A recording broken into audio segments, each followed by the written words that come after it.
What is your environmental plan? Well, it's a couple things. On the agriculture side, it's really about developing a specific plan to increase the production of food that we eat. We need to identify those lands that are best suited for growing more of the produce we want to eat, as well as that are suitable for producing biofuels if that's part of the scenario. And the lacking of a specific plan has really prevented us from moving forward in that area. You know, we have promoted, and I promoted, increased state funding to fight invasive species. You know, we have seen on Oahu especially increasing incidents of invasive species becoming established here. You know, the coconut rhinoceros beetle, fire ants being in Mililani and Waimanalo, and other instances. And this past session, we made a commitment to include $5 million in the base. I think it's very important that the state gets serious about fighting invasive species.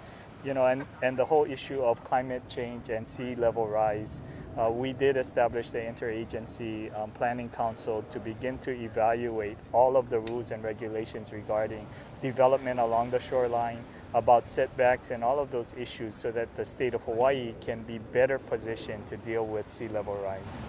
What is your position on development near Turtle Bay and places like that? Well, you know, I do believe the state should be active in pursuing either acquisition or protection of vital pristine lands. You know, this past session we did find a solution for acquiring the conservation easement out at Turtle Bay, and that guaranteed forever that Kawela Bay through Kahuku Point would not be developed. And I think more importantly, it guaranteed access to the public so that everyone in our community would be able to benefit from walking through and enjoying that area. 2 years ago, the state did acquire Lipoa Point on Maui in a very similar situation where we believe that these were prime pristine lands, and the state would be doing the community a service by acquiring and guaranteeing that there shouldn't be development out in those areas. Great. And how are your plans compared to your candidate's environmental plans? Well, I haven't really seen a whole lot from my opponents, and I'm certain as the campaign rolls through, we'll hear a lot more about it.